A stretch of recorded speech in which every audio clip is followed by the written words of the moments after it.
Hey everyone, it's Erin with Hail Varsity. I am joined by Brady, also of Hail Varsity, and we are here at Memorial Stadium getting ready for Nebraska versus number 17 Illinois. We're just a couple of hours from kickoff at the time that we're recording this. The team has arrived. Brady, how are you? I'm doing well. It's nice to be back at game day. Nice to be back in Memorial Stadium for like the first time in a month. So it's good to be back in the familiar.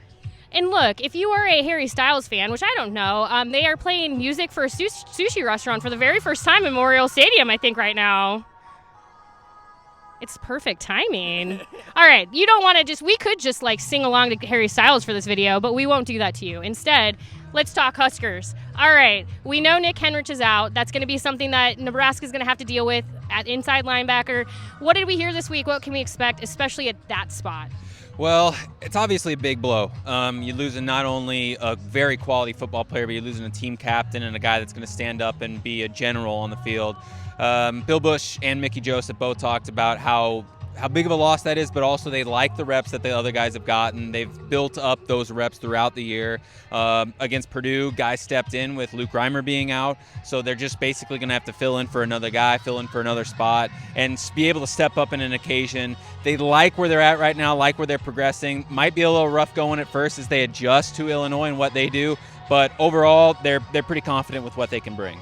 And the good news is both Luke Reimer and Garrett Snodgrass are back. They're able to play as needed, so that is a positive. Okay, we know what this Illinois team is bringing to Memorial Stadium. We're talking top 5 defense in a number of categories, number 1 in some categories. What do we need to know? You had a great piece at Hail Varsity previewing this. Let's break it down, offense, defense specifically, but then also special teams. Well, defensively, they're physical up front, and that's where it starts. They're just going to, if you want to line up and out-muscle them, you're not going to be able to. Their front 5, front 7 is going to be really strong. On the back end and the secondary, they're just opportunistic. They're ball hawks. They're going to be able to go knock down balls or go pluck them up. 12 interceptions so far. Casey Thompson said earlier this year, it could have easily been 15 to 20. They've had a couple of drops in there, so they're going to cause Nebraska a lot of problems in terms of physicality up front, which is why Mickey Joseph challenged the Huskers this week in practice to be more physical. Now, Illinois' offense starts on the ground. Chase Brown is going to be a very quality back. He's the top yardage guy, but also he's only got 4 touchdowns this year.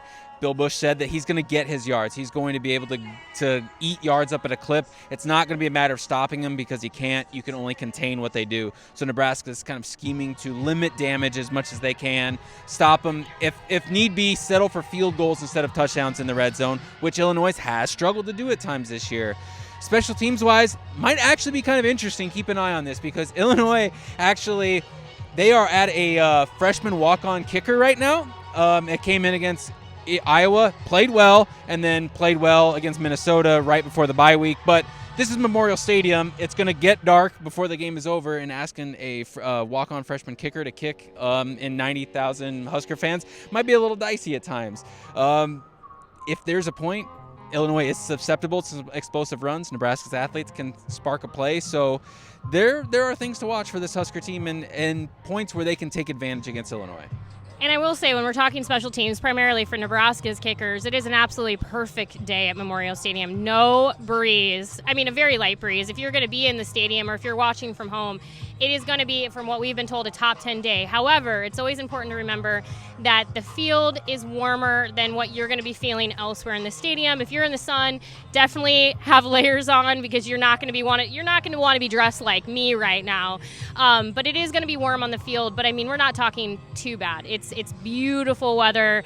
Rusty Dawkins of Husker Weather has a full forecast here on this YouTube channel that you can check out and get yourself ready if you're going to be here, if you're watching from home, whatever the case is. Brady, we couldn't ask for a better return back to Memorial Stadium. No, like Coach Joseph said, they've got basically a 5-game season. They will dictate what they do the rest of the way, and this is a big one. I mean, they can make it the first time in like 6 years that they've beaten a ranked team, or they go 0-20 on a skid. So there's a lot riding on this one.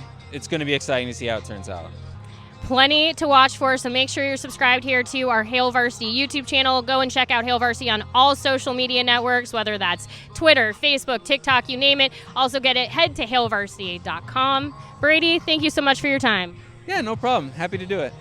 I was expecting a let's ride. Whatever. All right, we'll talk to you later.